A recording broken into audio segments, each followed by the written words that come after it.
Welcome to the Whitetail Legacy Podcast. And we get the back view of him. And I mean, it's just a mega. 52 yards is a long shot. Magnum PI, what we named him. No idea. Just a magnum. Yeah, just a magnum. Come on, Cam, last year we said probably 150, mid 150. Yeah. Same doe from the morning come out with that 9-pointer. Here steps out this 90-inch 8-pointer. You're like, I'm like, okay, well, there's still a buck back there grunting. Yeah. And then out steps like another 90-inch 8-pointer. I'm like, all right. Yeah. Bro. Yeah. Bro. Yeah. You're like, I'm like, deer, right there. Yeah, like and he's already yards. 30 yards. Yeah. He was literally 5 yards from the base of the tree.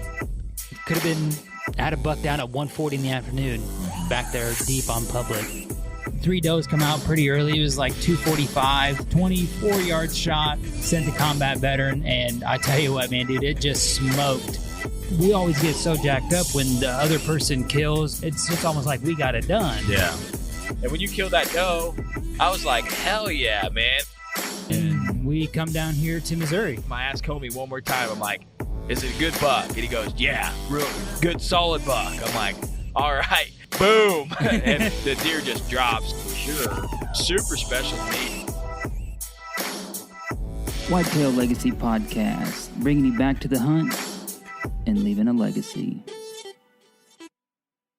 Baller Rut.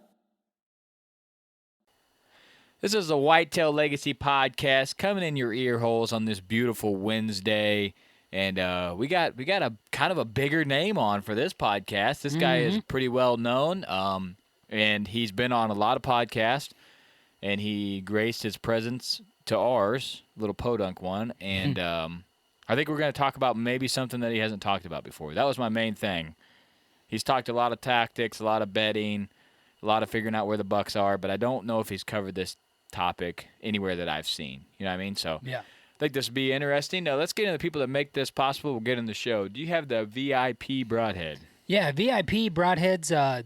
These broadheads store their own energy to deploy their blades, allowing the kinetic energy to stay high. And that's also going to give you some straight line penetration when you compound that with their variable blade cutting width for that pass-through performance that these broadheads are known for. So you can scoop up your own pack there at veteranip.com. Do you have the VIP shout-out? Yeah, this week's shout-out is going to be Stacy McGruder. Stacy has just signed up to be a part of the Army, and she's going to be starting her training next fall or late summer. So congrats to Stacy, and we hope you are safe, and we appreciate you signing up to be a part of the Army. Yeah, appreciate that, signing that dotted line so guys like us don't have to be able to do this podcast. Huge respect to that. I got the Exodus Trail Cam tip of the week. It's late season, and it's like real late season, man. If you ain't got cold weather, it's kind of tough out there. But just for all the late season guys, it seems simple, but make sure you pull all those cams off of the scrapes, off of those pinch points, travel corridors, and get them around some food. Just see what you got left. Even if it's nighttime, you get to see what survived. It's worth the intel. We have a bunch out around food sources right now, and they're slow, but we get to see what survived and what we potentially can hunt next year. So you want to put those cams on. I don't like to put them on the edge of the field. I like to put them on the trails to the field. If you do want to just get intel solely, put it on the field, and if you can bait, put some bait out there. You get the intel of what made it. We can't bait in this state, and if we could bait late season or after season, it'd be awesome because you'd know exactly what deer made it through the season right away. Because if you put a pile of corn out there this time of year, they might hit it at night, but they're going to hit it, plain and simple. You know what I mean? They're not going to not go to it because they need that energy, those carbs in this cold weather. So Yeah, I think this time is very vital to knowing what made it, seeing what's going to be out there next year, hopefully. And a lot of people are, we'll just say limping a trail cam through season, But if you guys get on to an Exodus trail camera, you got that 5-year warranty. You just leave that puppy out there, and for 5 years that it's going to be backed up by then. Yeah, that's what we got. We still got them out there hanging, and if anything happens to them in the cold weather, something fries, we know we're solid, and we know we're going to get a replacement cam. So they're out there running. Like I said, we can't bait, or I'd have bait piles at every one of them. You know what I mean? Like, right. We would know what was out there, but we got some on public, some on private, and we're just trying to find a survivor to hunt and just a survivor to say, hey, here's a buck potentially next year we can try to locate. So don't give up on the trail cams. Still time to use them. I mean, if you can get one on a bed to food pattern late season, you get a cold front. Everybody says that's the best time to kill. So, all right, let's get into the show. All right, guys, we got a special guest on. Dan Infalt has graced us with his time tonight. How you doing tonight, man? Pretty good. How you doing? I'm doing great. Well, I know you've been on a ton of podcasts, and I really appreciate you coming on ours. I think you are probably the most well-known hunter we've ever had on this podcast, and we've had we got 200 and something episodes, or I don't know how many we got. 160-ish. 160ish. Yeah. So. We wanted to have you on and cover a topic something that we see a lot, even with the guy. Your posts. It seems like the same guys consistently kill, and we talk about it with our friends quite a bit. And it just seems like there's killers and there's people that really try really really hard and get it done every now and then. And you hunt with enough different people and hear enough stories and get enough messages that there's got to be some deciding factor of what makes a guy successful year after year and the guy that gets it done every 3 or 4 years. So yeah, for sure. I mean, you can kind of see when you get around a group of hunters, just about all of them hunt all the time. We're all addicted to it, right? But you see an aura around the guys that just are the real killers.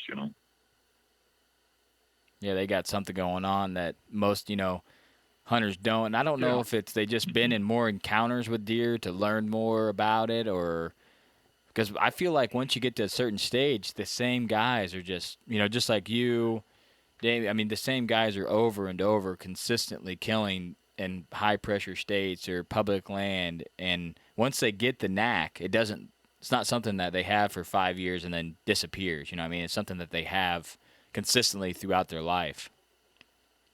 Yeah. There's two kinds of guys that get it done now. There's the guys that buy it and the guys that, get it done even in their home areas and stuff. They don't, anybody can go travel around with a lot of money and go kill them in Iowa or Ohio or, but not to say those are bad places, but I'm saying when you do it in your own backyard and you're consistent and you're consistently better than the people around you, I think that's the kind of people we're referring to, correct? Yeah, those guys that, you're always like, damn, that guy's got another buck. There's a few in our area that we talk to, and you're like, you might go out and have a rough hunt, and this guy just killed a stud. You've been struggling for a week, you know what I mean? And then James Wheeler just crashes. That's our, local guy. He just crushes another stud. You're like, what is going on? You know what I mean? So there's just those guys that are like that. For sure. I think what you do is you go through some stages, and some guys just don't go through the stages the same, and some guys get to a point where they become solid killers, but nobody starts out that way. For me, I mean, when I first began, I really loved hunting and I just wanted to kill a deer. Then you get that deer, and then you want to kill a buck, and then you want to kill one with your bow. Then you want to kill a bigger one, and then you want to kill multiple bucks. And it just grows and grows and grows. And there's some things that have to happen along the way. Number one, you have to be successful, and you have to be confident in what you're doing. And that confidence comes kind of with the success. But it takes a certain attitude and it takes a certain type of person who thinks outside of the box and is always thinking in the back of his head what his next move is and stuff. I think a lot of guys just go out and hunt and think, if I spend enough time out here, I'll get a deer, and they just rotate through the same stands over and over. Maybe they're good stands, but that isn't what kills deer, big bucks consistently. Kill them consistently takes a guy that's there's a driving force in him. He really, really wants it, Yeah, that's something we see too. And it's the guy, there's some guys that we know that around here that have phenomenal ground and they get it done every now and then. Then the guy like James Wheeler, he's not hunting phenomenal ground. He just wants it, so bad. Just like us, I've killed the last 7 years, and it's just you just want it so bad that if you don't kill, I know seems bad, but you're like, the season is a failure, and it's not a failure because you learn, but you feel like you failed yourself. You know what I mean? Mm-hmm. You get to a point where, like you said, you want to kill, a deer, and I was there, and then you want to kill a buck, you know what I mean? And then now everybody says you get to the stage where you kill a few nice ones, and then you move on, you get to like the trophy stage where you want to kill like a 5-year-old. I don't know if I'll ever like transition to that stage.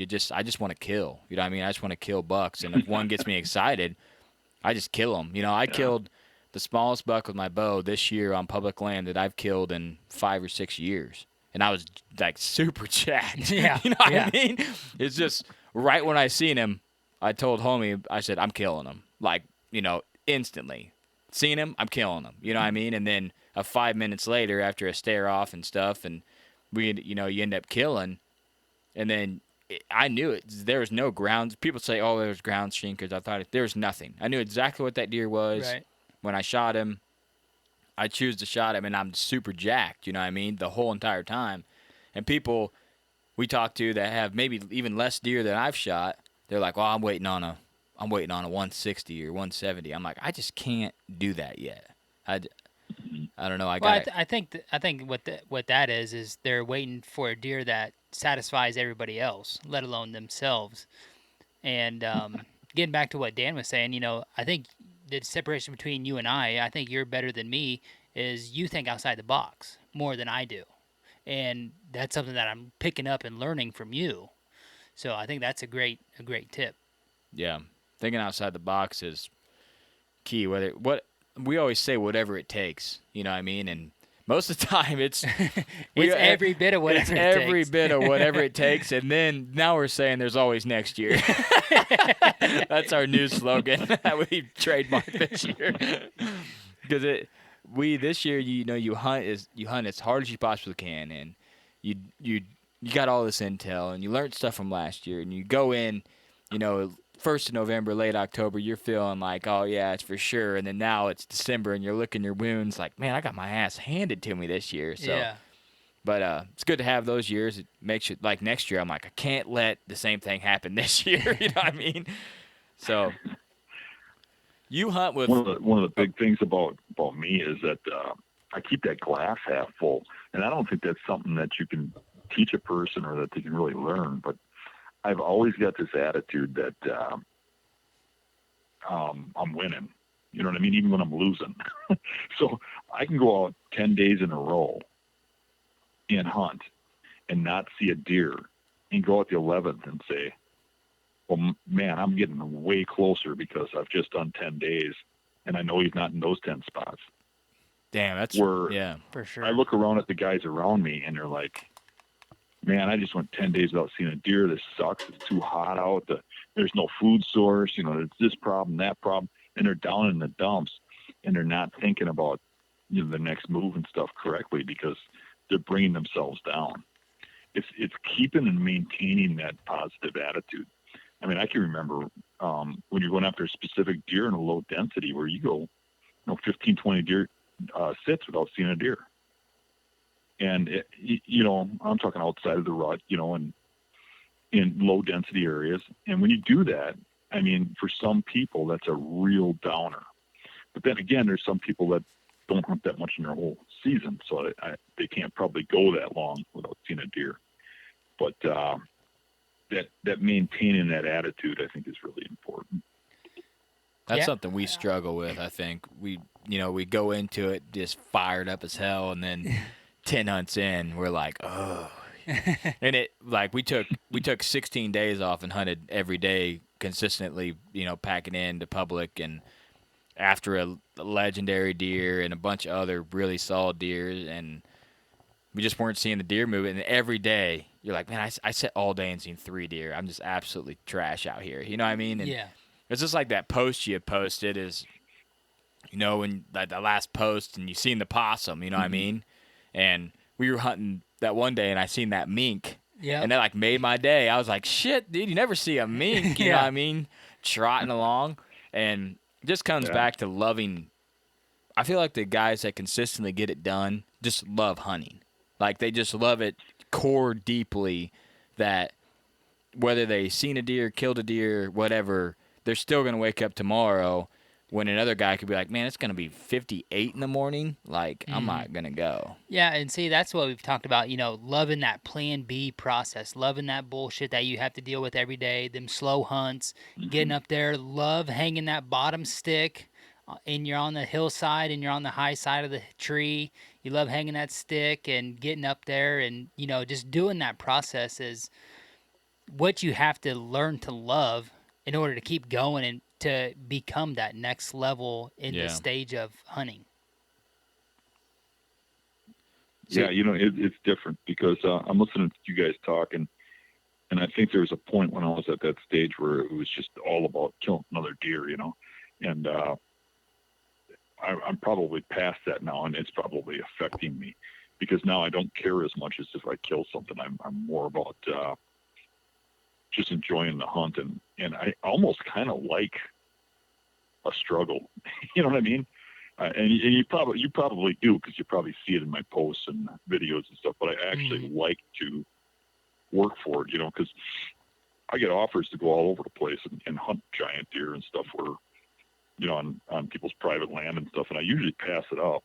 It's not to say I always do, but it's fun to just go, into the public swamp where everybody else goes and pick the cherry. Yeah, I can see myself. I was just telling you about that, this year. I'm like, I could see myself in 10 years just being a ground hunter.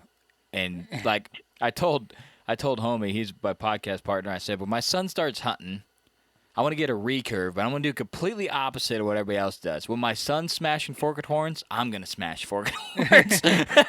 And then start my transition all over, with him. We're going to start the buck journey together. Yeah, start the buck journey again with him, you know what I mean? I think that'd be just so cool where a guy goes from trying to kill, like a giant and he's obsessive, and then he just goes back to, yeah, you go in after this deer, I'm going to sit on the ground about 200 yards from the parking lot, and if a forked horn comes by, I want to be jacked, you know what I mean? And just like we have a buddy, Nick Brown, and he's at that stage now where it's more about he'll go out and just sit on the ground, and he's texting me, man, I seen a button buck and a doe, and a spike buck was running around. He's just absolutely jacked, and I'm over there, and I've seen a decent buck chasing does, and I'm like, man, today is kind of junk. You know what I mean? There's just a different mentality that you get. And I also think that comes with age and, just like you were saying, Dan, just getting older into the process and it advancing.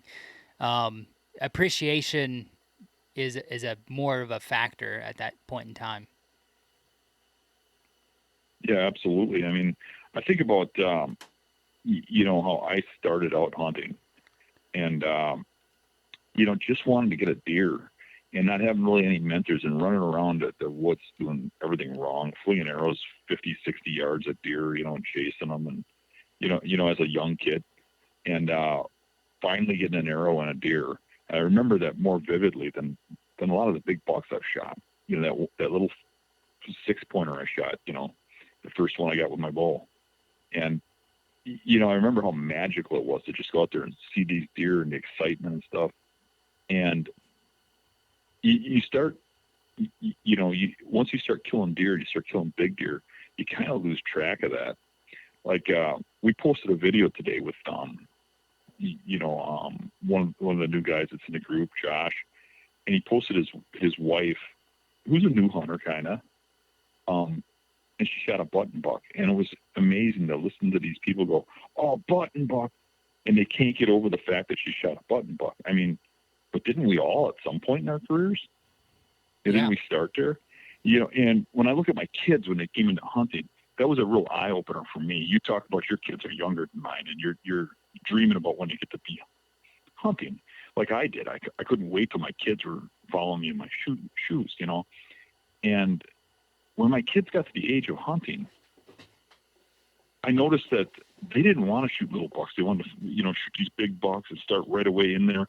and they didn't have that enjoyment that I had, that magical thing, because I don't know, it was just different, but that, you can't lose focus on that, what hunting's all about, Yeah.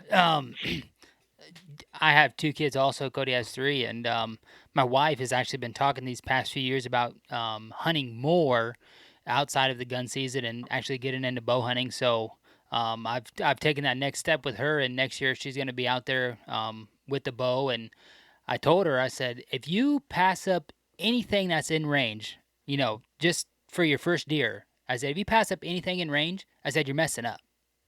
You just need to get that experience. You need to get that thrill and really just soak in the whole process of going out there, setting up, hunting, and getting on the other end of, standing over a deer. Yeah. I know a lot of guys who really wanted to be the big buck hunter, had never shot a big buck, and they would hold out for years for this giant buck they're going to get, Mm-hmm. and pass everything.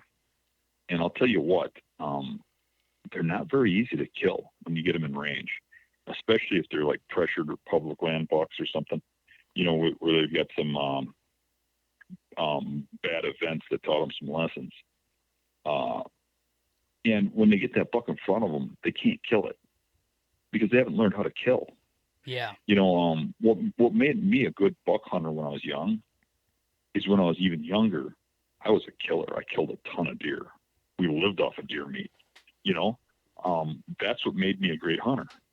At least in my eyes, what made me a solid killer of bigger bucks is I made my way up to that point. I didn't try to jump in that immediately and start killing bucks right off the bat that are giants. There was years of smaller bucks, and people are trying to skip the process, and they're trying to skip the path that takes you there. Yeah, I could believe that 100%. Homie had the same thing. He's seen his dad kill an absolute giant, Mm-hmm. And a lot of other people are on the farm killing big deer. His brother's killing big deer, So he automatically went into the big deer killing phase.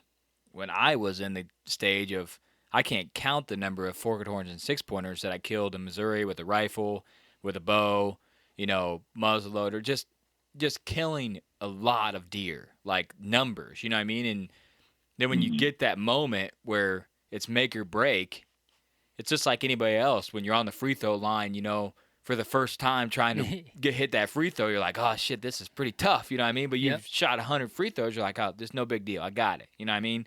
So right. Definitely is something about that and I feel like a lot of people are, it's awesome for your kid to kill a giant, but like a lot of kids are killing 180s first deer, 160s first deer. Yeah, it's cool. And I will not let my kid do it. I will shoot that deer right in front of him and be like, all right, next 6-pointer is yours, man. There's going to be a 6-pointer right after this one.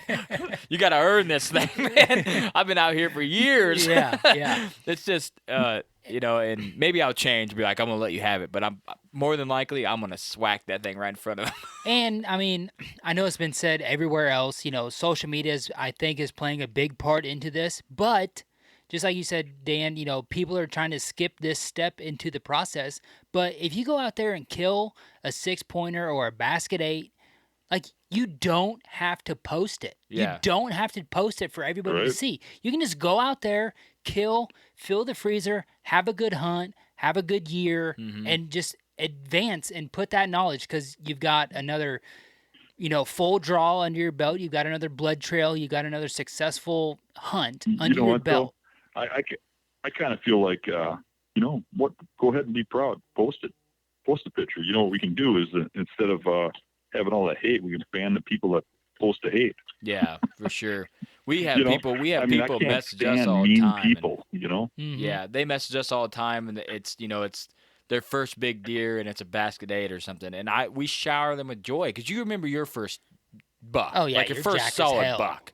Like you've thought you've done something. You know what I mean? And too many people out there that are like, oh, that's probably a 2-year-old, or who cares? I don't know how many people this year mentioned my buck being a 2 or 3-year-old, and I said, I know it was a 3-year-old. But the funny thing is, like, this guy's in Kansas. Yeah, like, this like- deer is never going to be around you, bro. You know you killed a 3-year-old, right? Yeah, 100% sure. It might have been a 2.5-year-old. I don't really care. And I get a lot of slack because I killed a giant a couple years ago. And then they're like, well, you're going downhill. I'm like, what? There's no uphill down here. It's a straight line of whatever you want it to be. And then when you're ready to up the level on the Stairmaster, you click the damn button and you go up a level. You know what I mean? That's what I think. If you want to kill, go ahead. You know, all these people are always like, you can't kill bucks like that or we won't have any big ones. Well, if everybody killed big ones, you'd have to kill bigger ones to outdo me. Yeah, exactly. Exactly. That's what I'm going to start saying. Bucks. I wanted everybody to kill bigger deer than me, so I'm just making sure I can nail that. You guys should feel really solid about yourself. You know what I mean? It's you know what a guy's saying when he says your buck ain't big enough? He's saying, I'm a better hunter than you. It's his way of putting you down to make himself feel better. Yeah. That's all it is. Yeah, I feel like a lot of really, people they're the bad person. Just even you know they got to get over that, and you know they're the people who are the problem, not us. I mean, I am just tickled pink when one of the guys in my group shoots a 6 or 7 pointer or something. One of the guys that doesn't have a lot of deer, or maybe he does and he just wants to shoot one. I don't really care. That ain't for me to decide. You know, that's for them. Everybody has their own hunt.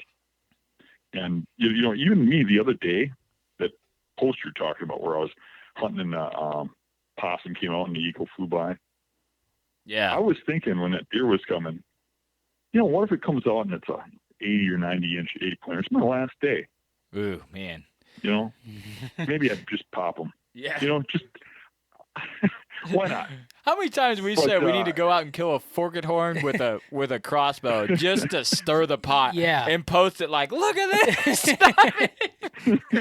People would lose their mind. Yeah. We don't have a huge following, but we have enough where people would be like, what did these guys just do? You know what I mean? Just to be like, it doesn't matter. Who cares? Yeah. I remember when the first Dan Fitzgerald videos came out. He was like the first guy that really started just putting videos out like crazy of lots of kills. And nothing was on TV or anything back in those days. And it was like so amazing to sit there and stare at that and see deer get killed. And it was just one little tiny buck after another. Oh, yeah. You know? Oh, yeah. Just stacking them up like cordwood out there. Hell yeah. But if a giant buck did come out, that guy was a stone cold, Oh, yeah. killer. He'd done you know it what I 100 mean? times. He'd be like, oh, shit, Yeah. this ain't no big deal. So, But it's just, just like we keep saying over and over, it's part of the process, and you just got to pick it up and put it down. And I don't know how many hunts I said this year, just like you said earlier, Dan, is we're now a minute closer to seeing a deer because I haven't seen a deer in the last 5. yeah. I'm a minute closer to seeing a deer. Mm-hmm. Yep, exactly. And that's part of my process. And maybe that's what helps me there is I like, like if I find a target buck, and that's what I got to do in a lot of cases, because in pressured areas, there ain't a lot of them around. So I find an area that's got a buck I want to go after. And what I do is I hunt that buck down. So I go through the area trying to figure out where he's hiding, where nobody will find him. And I just keep hunting spots after spots. And in my mind, I'm thinking he's running out of spots he could be. You know, I've gone through him. If he's hiding here somewhere, so I'm going to run into him. Yeah, that's one thing I eventually, really by do like hunting all the about spots down. watching your stuff is you're always moving and you're outlaying kind of what you're doing, and you're saying, well, we're going to go try this island. We're going to go try this point, and if he's not there, we're going to go over here. We took that this year. We're like, well, we have no idea about this area, but we're going in there. Maybe he's in there, you know what I mean? And then you go in there, and you're like, well, that was kind of trash, not to go back in there, you know what I mean? So we definitely took some of those strategies and tried to weasel it down, but we had a lease and we lost it, so we were 100% public land pretty much all year. And definitely I hunted private and killed a lot of deer, and I've hunted public now. I've hunted a public on and off, and then I hunted public solely this year. And I tell people, and people just don't believe me, but it's just a different creature than a private land deer. They Mm-hmm. spook easier. They see you in the tree easier. I I just we get busted so much with shit you know you I would get away I don't with. think it's so much like us. It's just like other hunters setting up, and what they want to hunt is good for them, and it's blowing to where we're trying to hunt. Yeah. And I think it's the two hunters are basically crossing paths, and the deer are in between, and we're hearing them blow, and we're like, well, no way they're blowing at us, but they are blowing, and they are in the Yeah. proximity of us. So, it just kind of puts a down on the hunt. Hmm. We Mm-hmm. didn't have I don't think we had a hunt in that area that a deer didn't blow at. No, A no. We deer have did yet not to blow. probably have a hunt there It's that just they didn't blow. there's big bucks in there, and we've killed them there. But man, Yeah. the does are their blowers. They will blow. They know what's up. Yeah. They know what's up for sure. The does are probably tougher to kill there than the bucks. So we've kind of covered, you gotta have a positive outlook. You gotta love hunting, and what was the last thing we just covered?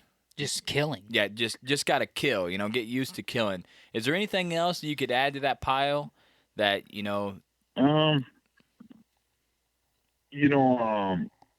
Aggressiveness. That's a big one. So, the guy's either going to be the kind of guy who he is too passive, so worried about spooking the buck, he sits back a little bit, tries to inch his way in, tries to make little moves. Every time I try hunting like that, that deer's on to me before I can kill him.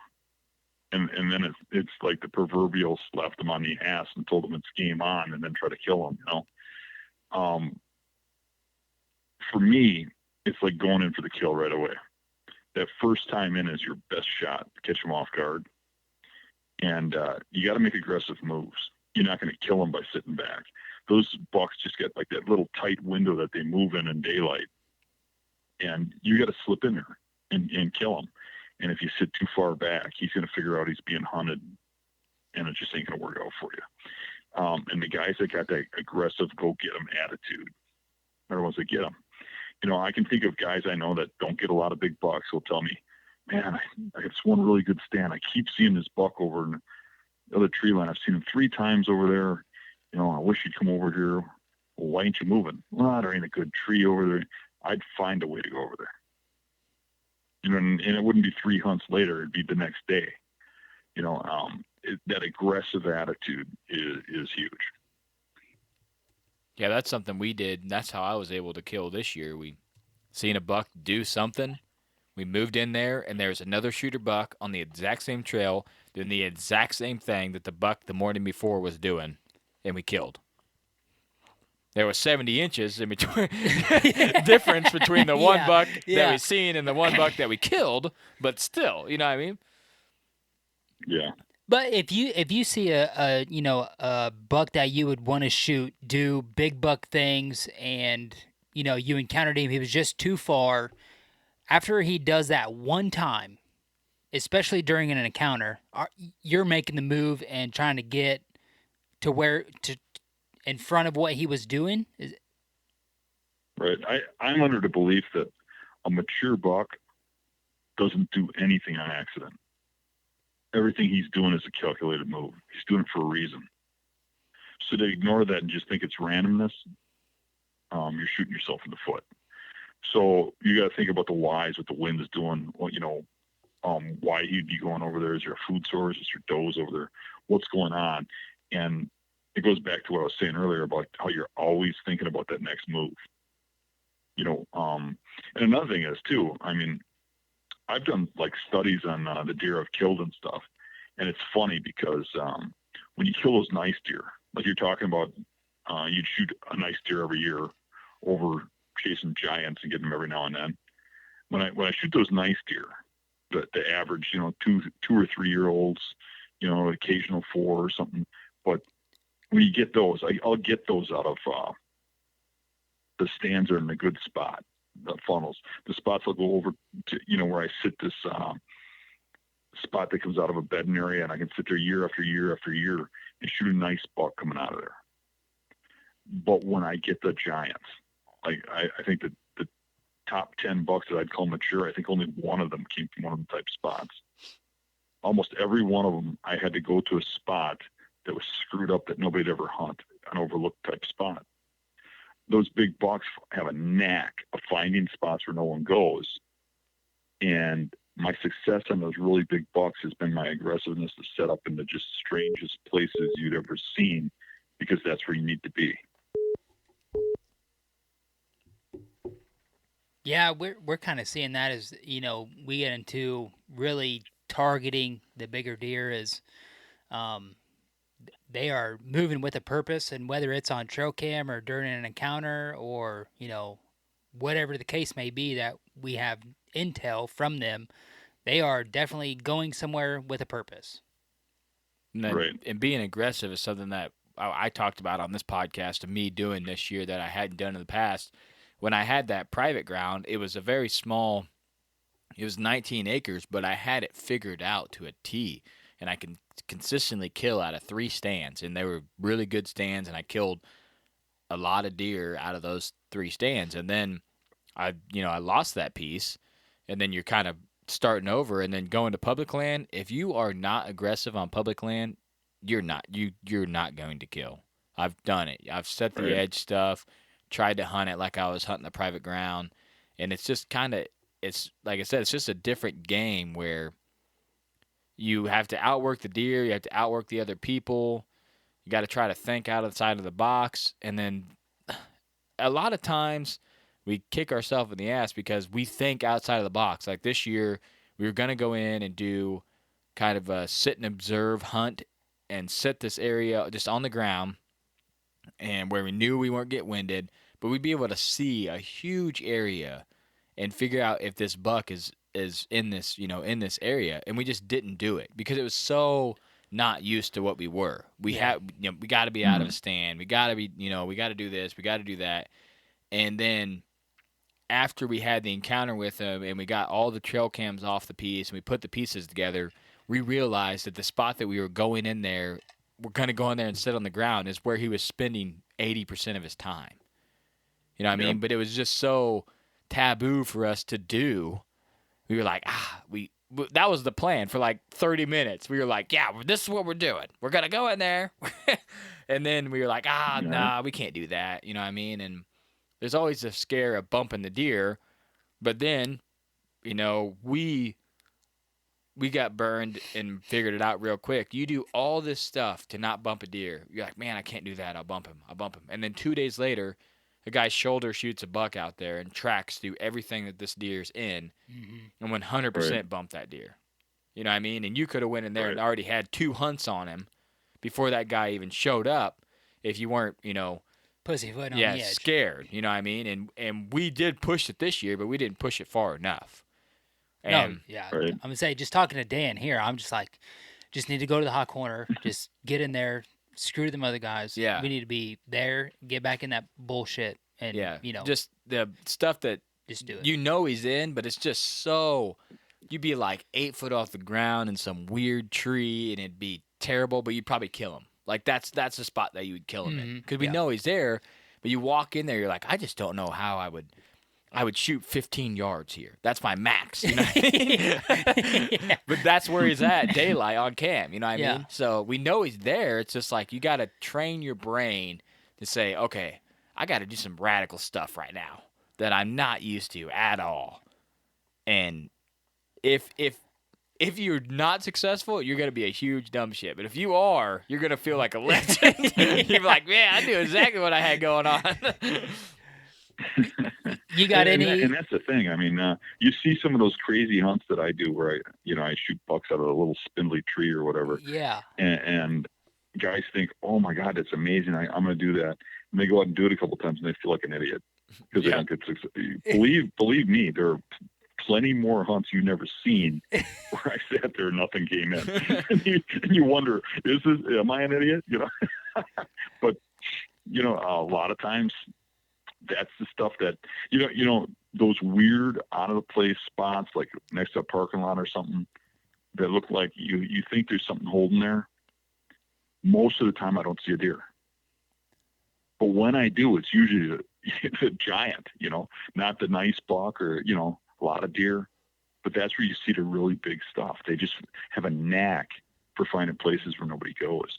And people don't go there because they'd feel like an idiot hunting there, Yeah, I mean, we kind of this October was actually pretty phenomenal. And I'm not saying phenomenal as far as deer number sightings, but just as far as going into the hunt as high as we felt our odds were during the hunt. And we had some of them odd scenario places that we hunted. And we just had some intel that we felt like we needed to be there. And we didn't see very many deer during these hunts, but we knew if we seen deer, it was going to be the right deer that we wanted to target and kill. And I think that is one thing that really accelerated our October is we just were having super high odd hunts, and next thing we know is October's it's the last week of October, and we're getting ready to go on vacation for the rut, but just like you said, sometimes them oddball places is where you get it done, and it's not about seeing a high number deer. It's about seeing the right deer to get it done. Right. Right. And that's the thing too. It's a lot of guys need that security blanket of seeing a lot of deer. Mm-hmm. Where, like I said, I can go sit after sit after sit and not see a deer, but I'm going to see more big bucks than the guy that's out there seeing a ton of deer because he's hunting in, food or, heavy traffic funnels or whatever. I'm going to see a lot less deer than that guy, but I'm going to see the ones I want to see. Yeah, I'm legit at 8 hunts in a row, and the last deer I seen was a mid 170s, 180s deer. Like there's not a lot of deer going through there, but the deer you want to see at 160 yards is the deer you want to see. Yeah. You know what I'm saying? I mean, it's just part of it and how you are attacking your season. Yep. You got to waste a lot of hunts knowing that you might not see him to have that one encounter. Exactly, which is what we were talking about last week. That's a big part of success too. Is literally you just have to have enough hours out there. I mean, you still got to make some right decisions, and you got to take some chances. And you still got to be aggressive, but a lot of it has to do with putting enough hours in there too. I mean, I get contacted by a lot of guys that say, "Well, I've only got about 10 days a year I can hunt. What can I do to up my odds?" Well, 10 days a season. I mean, I burn up 10 days in the first 10 days. If you're hunting pressured land, you got to throw some hunts at it. And that's not to say a guy should give up his family time or anything else. He should just have realistic expectations. You're not going to shoot something as big as a guy that's out there hunting, 80 days in a season if you're hunting 10. That's all there is to it. Yeah, it's hard to beat time and stand, let alone killing, but just learning, seeing deer do stuff, you know what I mean? And the more time you put out there, everything is in your brain like, oh shit, there's, you sit here for 3 days and you're like, well, I've seen a buck over here. Guy sits there for one day, doesn't see anything. You just learned so much more about that property. He edged this corner. Right. Shit, I need to. Yeah. Not only that, you're seeing live time what's going on. So much changes in a week. Every week of the season, the patterns change so much that you got to be on top of things. So I mean, even like me, I'll go on an out-of-state hunt for a week. I come back, I'm lost. Okay, where is everything? What's going on now? You got to figure everything back out because you haven't been seeing where the new rubs are popping up. You haven't been seeing where the tracks are showing up. You haven't been seeing sightings of the deer. All that changes in a week. If you're a weekend warrior, it's hard. Getting out almost daily is huge. Another thing is spreading out too thin. So if you hunt 20 different properties and you're all over the place, then you never get that grasp of what's going on one property, Yeah, that's one thing we've said is, all it takes is one picture of one giant on one property, and then next thing you know, this guy's got 8, 10 different properties, and he just vacates it to where he could have probably double bucked. In instance here in Illinois, he could have double bucked on that property, but he just after this one mythical creature that he had 2 times on trail cam, and now he's missed out on all that opportunity chasing nothing. And what we've learned is a lot of people bank a lot on trail cams, and man, they're great, but we got the same buck a mile and a half away at night, and then a mile the other direction, and midday, and then back by us. They just move so much during the rut and stuff. You can't. A trail cam is great early season, I feel like, late season, but the rest of it. I think it's good all year. It's just a matter of you can't. You have to be realistic about a trail camera, and a lot of guys get addicted to them, and I mean they just base everything off of a trail camera. But the trail cameras can come in handy too. You can get patterns on, and some deer. I mean, when you get into older class deer and you get into 6-7-year-old deer, a lot of times they're like little home bodies, and they got one little tiny little spot that even if you find it and you bump them, you can't even bump them out of it. They're easier deer to kill once you find them than a 3-year-old. Because a 3-year-old will run 2 miles and then you got to go relocate them. But a lot of times those mature bucks will hold up in one spot. And I mean, all you have to do is get an image and know he's in that general area, and they can be easier to hunt. So I mean, trail cameras can be a big benefit, but you got to know how to use the intel, and you can't get like addicted. I see a lot of guys chase the trail cameras, and where they're getting night pictures and stuff, and they'll keep hunting the area, hoping that one of these days he's going to come out early. Well, certainly not if you're putting all that pressure over there. Yeah. That's something we realized is we were kind of hunting a buck, and then another guy was hunting him, and he was sending his trail cam pictures of the deer he's hunting, and we're like, man, this guy is a mile away from where this deer is living and daylighting on ag, and he's hunting that like it's just going to show up in the evening. Right. You know what I mean? And I feel like a lot of people get stuck in that trap, you know what I mean? And then that ain't no different than finding a big rub in the woods and just setting up over the top of it. Yeah. We've idea. Yeah, we've been there before where we're like, man, this sign is, you find a couple hot scrapes and you're like, guaranteed something's hitting this. Nothing. You know what I mean? It's at 3 a.m. Yeah, and then you run a trail cam on it and you're like, there's no way there isn't 6 bucks working this area, and there's one. You're like, that's one deer doing all that work? Yep, one deer. You're like, man. So we got time in woods, just killing deer. What else we got? You got to back me up here. You get the aggressiveness. Trust in the process. Yeah, trust in the process. Definitely stuff. Confidence is a big one. Yeah. Yeah. Being confident in your set. I don't know how many times we said that. If you go in, you're like, man, I'm gonna have a shit hunt. You're just not mentally prepared to kill in that moment. You know what I mean? No, yeah. If a giant does show up in the hunt, you are screwed. Yeah. Your bow's like, you put your bow hook, it's in a weird spot. You're like, none of this coming, You're not really looking around, maybe looking at your phone or something dumb, you know what I mean? And then instead of 10 seconds, you got 5 seconds to make something happen, you know what I mean? So being confident. And it's so hard to do that. Go in every hunt like you're going to kill. It's just like one of the hardest thing to do when you're on. I mean, with you hunting, you hunt way more than we do, you know what I mean? So for you to go in every hunt and just be like, tonight's tonight. We hunted 18 days, and on that 18th day, I was like, we ain't killing shit. Yeah, I mean, I've run into a ton of hunters, even in the what I would have thought would be overlooked spots in the last year or two. I mean, as hunters are getting better and stuff, and you still got to have that good attitude. You got to think, well, okay, if these guys are hunting here, if there's still a big buck here, he's got to be somewhere. Where aren't these guys going? And I really think that that's the main key, is to have that attitude like you're thinking about that deer as if it were you out there hiding, and people were trying to hunt you down. Where would you hide? Now, it still needs the deer habitat. It still needs the stuff the deer need. But it's going to be some place where nobody would look.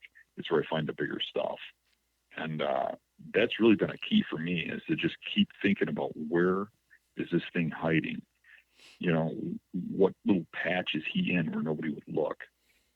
And it really, I mean, the public lands I'm hunting, most of them are pretty heavily pressured, but there's still good bucks that live there and get through.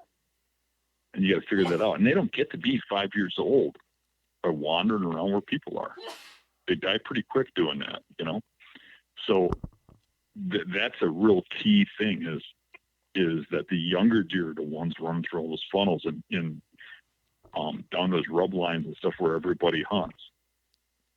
Those big deer in daylight have a little haunt, you know, off to the side where nobody looks. And that's just where you got to be. Huh. Man, it's so crazy when you break it down so simple. And, like, in your mind, you're like, duh. You know what I mean? But I'm just thinking back to our struggles this year. When we were out there, where was no one at? Literally no one. Yeah. Right where this damn deer was living. But in your mind, you're like, he ain't back there. He ain't back there. He's over here. You know what I mean? Or like you see on social, Dan's going out to hunt, and then, you know, he kills, and you're like, oh, it's probably some magical place out there. But then, you know, a couple of days later or so, you know, you'll break down the hunt and the setup and stuff, and just be like, oh yeah, I was where nobody was at. Yeah. Like, okay, this is where the big buck was. Yeah. Even where nobody was at. No one was there, man. I was there. There's deer there. It's exactly. Cool. Oh gosh. So, man, just maybe going back to the basics. And I think that is where we get stirred up a lot. You get so into the data of, like, wind direction, terrain, where, you know, where's this guy at? And you're just not like, okay, here's a map. Here's where these hunters are, where we guarantee where they are hunting. We know 100% where these guys are going. Mm-hmm. They're not going anywhere else. No. They're not packing stands in. They're going to these 4 Preset. stands. Yep. You know what I I mean? Let's not go there. Right. Let's not go 150 yards away. Yeah. It seems super dumb to say that, but all season we're like, they're in the spot we need to be in. We just got to be right on the edge to play off their win. So if something comes through, gets bumped by it, just super complex shit. And we could be like, just go over there. Try that. And then that's where the deer is. That's where the deer is. Oh, God. Oh. You know, people are so, like, almost brainwashed or conditioned. You believe what you want to believe. And I think people want to believe that deer, like, live in the middle of the woods, you know, in a remote spot. And usually they're in really thick, brushy cover, which is usually on the edges, like near roads and, you know, edges of creeks and stuff. They don't really live where there's trees and stuff. They don't like sun beating down on them, but they don't like openness. You know, they're into heavy cover. And that's just not where people envision deer. It's where they envision kicking rabbits up, you know. And you got to get out of that mindset. You got to get into the mindset that they're, you know, you can be, some of the spots that I hunt where I've had a lot of success are 50, 75 yards off of a hiking trail where 10 people a day go up that hiking trail, you know, to access hunting or whatever they're doing. And the deer just live there right beside them, knowing they're there. And people don't get that. They think they're in some real remote spot. But where they go to get to remote, everybody goes there, you know? Yeah, we seen that this year with that buck that was bedded right by the field edge. Mm-hmm. We were sitting there and we heard something like coughing, and then we were like, there's no way. And then we heard it again, and then there was a buck over there raking a tree, and we're setting a kind of like we want an easy hunt area that we might potentially kill. Yeah. And the deer is closer to the truck than we are. And he's 25 yards off the field edge bedded. We're like, there's no way there's a buck bedded over there. Bedded right there. You know what I mean? Yep. And I don't know how many pictures. I probably got a handful of pictures personally sent to me. Since everybody's been going deep, these guys are sending me pictures of trail cams they got between the road and 200 yards in, and there's booners. There's booners there. Yeah. You know, so they're going where the people aren't. Yeah, exactly. Yeah. I mean, it's 100%. Yeah. So Maybe we just need to. We thought we were thinking outside the box. We got to go way out. We got to break out the crayons. Oh, That's what you need to make some Dan Johnson crayons. Those would sell like crazy. This is how you kill them right here. But yeah, that's what we need to do. Way outside the box. Simple stuff. Think basic. Where the people are. But like you said, you still got to have deer cover. Still got to have the food. Still got to have, does somewhere in the rut. But this the basic stuff of. And it, like you said, people want to believe what they believe, and we even seen deer up there. Seen deer come out of there, and then still didn't go in there. Because we were like, no, he's got to be over here. He's got to be over here. He's got to, you know what I mean? But we seen him come out of there, you know what I mean? So. I think that's banking too much on your trail cams. Yeah, banking too much on trail cams. That's what cams. it comes down to. Yeah.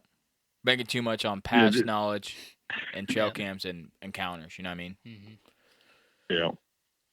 I think one thing too is like the last thing is people just need to let it happen. You know what I mean?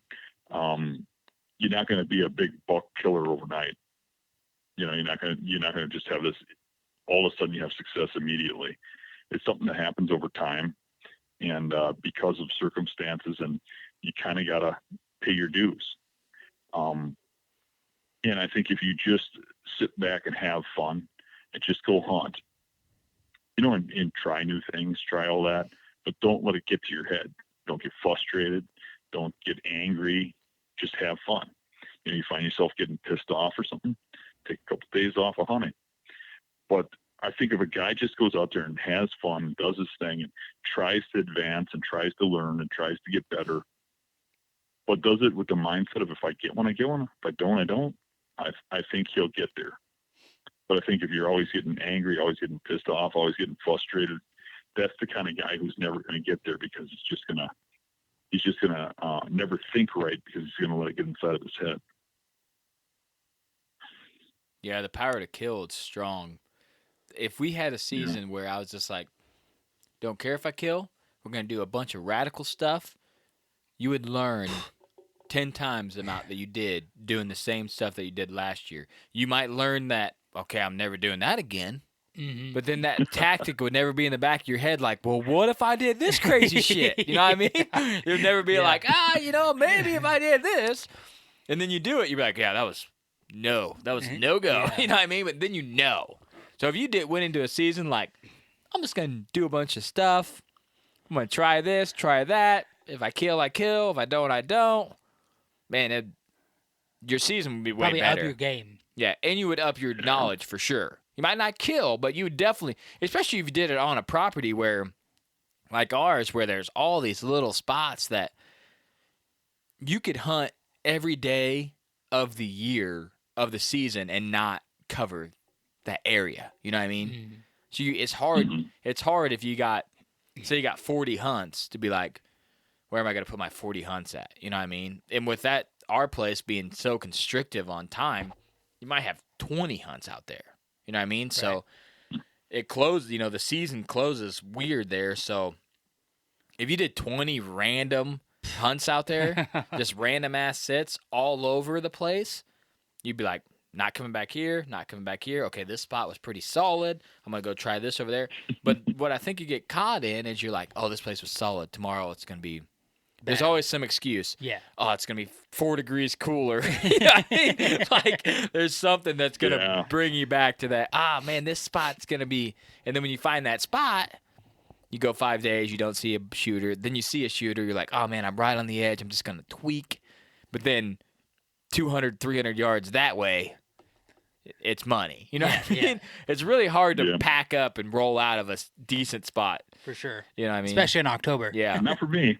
Not for you, no. I'm constantly moving. Yeah, you got to figure it out. I hunt the same spot twice in a year. I mean, there might be like one spot I hunt 3 times in a year. And every other spot is a new spot every time. Out of 86. That's crazy. Nice. And there's a good reason why I set that spot 3 times. I'm seeing something, something's there. Yeah. There's something I was going to say. What was it? Oh, I was going to tell you about a lot of your success has to do with your partners too. and who you hunt with. You know, whether you hunt with a asshole who's always angry and brings you down, or you hunt with somebody who's real aggressive and kind of pushes you to the side or tells you what to do or influences how you think. For me, I mean, if you get the right partner who's on the same mindset, it can be really fun hunting, and it can be really, really good. But for me, my best hunting has been alone. When I ditch my buddies and go in for the kill, then I'm on total focus, and I'm not worrying about if they're thinking about me getting out in time or where I'm hunting, or I'm not worrying about those guys. I'm just worrying about me. That's when I kill big stuff. Yeah, I could definitely see You know? that. Mhm. We're kind of like that where, you know, we're kind of talking about together where we're going to set up, and we're doing it to ourselves this year is, you know, we're hunting the same tree, filming, you know, doing that thing. We love hunting together, but you're always, you want to hunt somewhere, but you don't want to screw the guy for the morning hunt that's going to be his hunt. So you're always in the back of your mind thinking, well, where can I possibly sit where the morning might be good? You know what I mean? You're not trying to be like, this is an evening spot. I know it's an evening spot. You know, the morning's going to be junk. Unless you're packing up your stand and Definitely every at day. it, yeah. You know what I mean? Because a lot of times we're packing in, hanging in the morning, hunting. You know, if we see sign, we're hunting there again, or we're leaving at noon, hunting somewhere else in the evening, and then you got the evening hunt where it's a brand new spot, so you get the evening. The evening was decent. Well, what's the morning going to be like here? You know what I mean? It's hard to pack up from an area you don't know, and I think that'd come with just hunting the same ground, you know, year after year after year. You get to know, like, okay, this is not a morning spot at all. We got to pack up everything and leave. And, you know, we could hang stands out on this public, but we just decided that we wanted to hunt. How many? We did 18 different areas, right? Yeah. Yeah.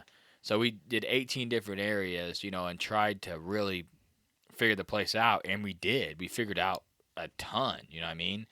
And there's spots. The only thing about having a hung stand is, man, it's hard to hang right next to a hung stand. Yeah. You know what I mean? Yeah. So if you have a hung stand, you kind of own that area. And that's something we talked about. You know, it's like, man, if you hang a stand, even if you don't hunt that stand, the potential for someone else to be within 100 yards of that area, pretty low. For sure. So I might just be hanging some dummy sets. Be like, okay, I'm going to hang it right here. They got a cushion and no one else is going to be here. But it's actually just so my trail cam stays fresh. Yeah, it's just actually so no one else comes in here and hunts when I'm not here, because I'm not going to hang in that tree. I'm about to hang one about 10 foot high, 2 sticks, you know what I mean? Like, Totally visible. totally visible. Someone's like, man, I'm not going over there, you know what I mean? And then I'll just go in there and hang somewhere completely different. We need to do that.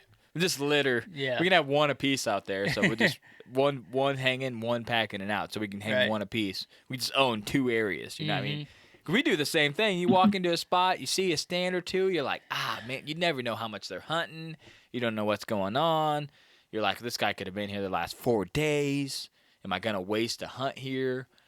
And you know, in the situation you are, where you get to hunt a lot of days, it's, you know, it's a blessing and it's a curse, I think, because you're at that point where you're like, I got a lot of days. I'll just try a new spot area, every yeah, day. and You know what I mean? And then Keep bopping around.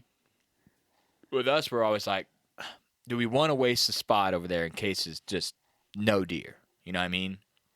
Or do you want to stick with the you know decent what? area? I might hunt 80 days in a year, maybe even more than that.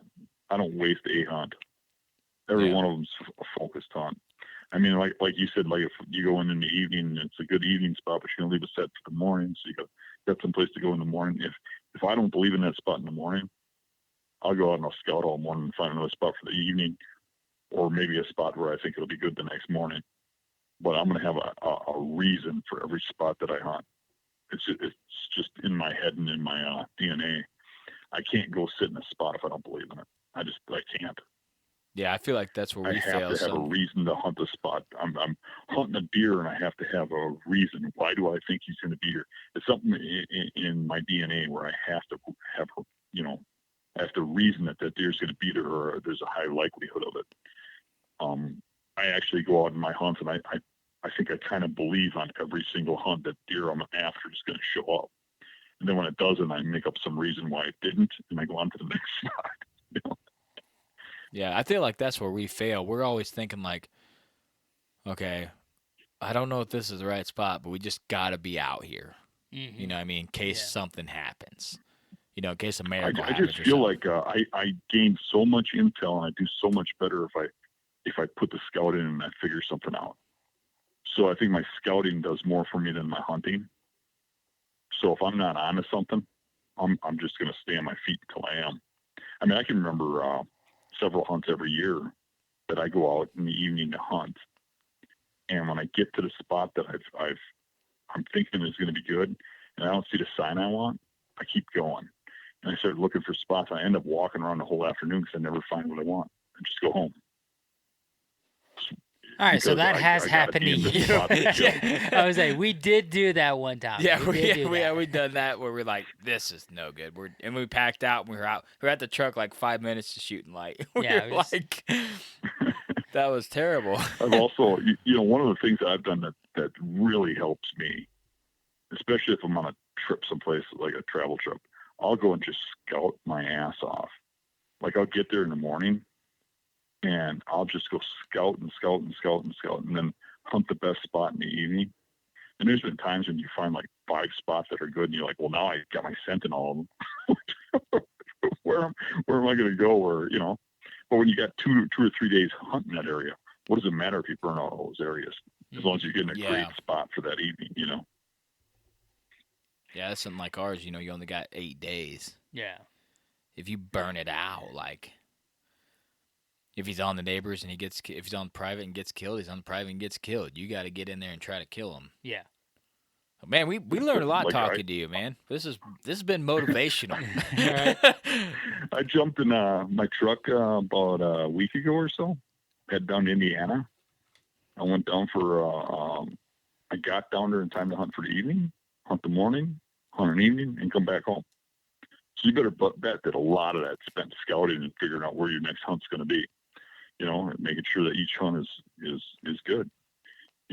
Cover a lot of ground. Yeah, But I'll do that in the weekend. I don't even hunt a full weekend. I drove 6 hours to get down there, 6 hours to get back, and did 3 hunts. Yeah, that's crazy. Something to take away is just, make sure your hunt is a good hunt. Yeah, don't have any BS hunts. You right. know what I mean? Make sure there's a calculated reason That's an you're important there. thing. I mean, and I see that a lot, and I kind of see that with what you were saying about yourself. But I see it a lot with my friends and stuff where they just feel like they got to be in a tree. Mm-hmm. Maybe sometimes. Well, you certainly ain't going to kill one walking around scouting, are you? But you might kill one tomorrow from you scouting today or this evening. Yeah, that's true. That's something that and you're not only learning stuff for this year when you're doing that scouting. You're learning stuff for next year and the year after that. You know what I mean? If you set in that one stand and you think that you're going to have a bad hunt and you have a bad hunt, you didn't see any deer, you didn't learn anything. Yeah. You know what I mean? But if you find one area that's decent or you jump a buck in one area, what I mean? Just like that spot we jumped that buck, in the 1st of November, we know that there's bucks bedded there now. You know what I mean? You just know that. You know what I mean? So and that's a choice that we were like, well, should we sit here all day or should we get down and scout? And we got down and scouted. We ran into some of the best sign we've ever seen. Didn't set up on it, though. Went back to the other spot. Didn't see any deer. Went back to exactly what this spot's been good in the past. This sign we're not real sure about. Looks really good, but we're just going to leave it. We did have other hunter pressure there, though. Yeah, other hunter. There's always an excuse for something. Yep. A calculated excuse is what we should call it. There's a calculated excuse why we're not going to do this. But Dan, before we let you go, I've got a pretty funny story just, about, kind of the persona that you have become and, the hunting beast and whatnot. And on this public piece that we've kind of been talking about this whole time, Cody went out and scouted 2 years ago and found this tree. He was out there scouting in February after season, found this tree, found a shed, like 30 yards from it. Super, really good spot, right downwind of doe bedding. And then we were out there in the preseason, late summer, got some trail cam set up in the area, and we went out there to hunt, the first hunt to go back there, and we had the right conditions, right wind, cold front, October 12th, and we went back there, and this tree was kind of in a little swamp marsh deal. It was just a little blip, and when we were out there in the preseason hanging cams, and we had checked the cams before, and that little bowl was dry, we tell it that it could hold water because you could see the deer prints in it and stuff. And when we went back there on October 12th, it was 4:30 in the morning. We're trying to get in this tree for the first time ever, and It's like there 5 foot of deep yeah, water. there was 3 to 4 foot of water at the base of the tree, and we couldn't get in it. And then we had to go to our backup plan tree, which ended up being the tree where we've had the most encounters of the deer. But while we were sitting in that tree, the backup tree, for the first time, we didn't really have a great hunt. And about 8 in the morning, deer movement's low at that point in October in the morning, and we turned to each other and just kind of was like, you know what?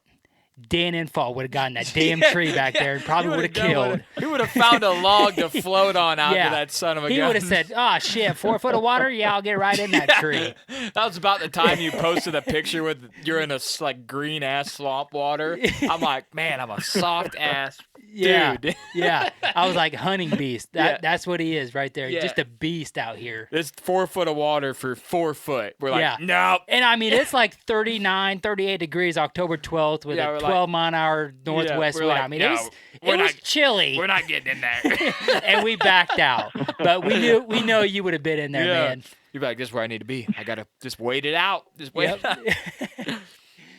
Should have took my pants off. Get out there and do it. I should have took my pants off. I could have got the first stick. Then we'd have been all right. It would have been all right. And see, he just said, you just got to do it. Yeah, that's all you got to do. Just do it. Just think outside That's the what box. we said, but we Hunt didn't. where the other people are and just do it, man. Probably a giant back there. Yeah, probably guaranteed. Probably came in the back door, winded us, never seen him. Yep. Should have been in the tree. 100%. 4 foot of water, ruined.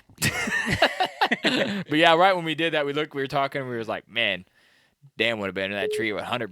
So. Yep. All right, man. Well, we don't want to take up your whole night. We appreciate you so much for coming on and spending some time with us and gracing us with your presence. Like I said, I know you've been on a lot of podcasts, and they're probably getting a little bit old for you right now, you know what I mean? But we appreciate you coming on. It's fun. It never gets old talking about deer hunting. Well, guys, we hope you enjoyed that. Dan's been on a ton of episodes, and we tried to bring a different flow for him. Maybe not talk about tactics exclusively, but just talk about being a killer. You know what I mean? That's something that he definitely is and something we're trying to be. But as we covered in this podcast is, if that isn't something that you want to aspire to be, you might be better off. You know what I mean? Just doing your own thing and learning and growing at your own pace is really important. And enjoying the process is super important too, and that's something that we need to work on, doing a little better. So always try to do the right thing, leave a legacy, and Whitetail Legacy is out.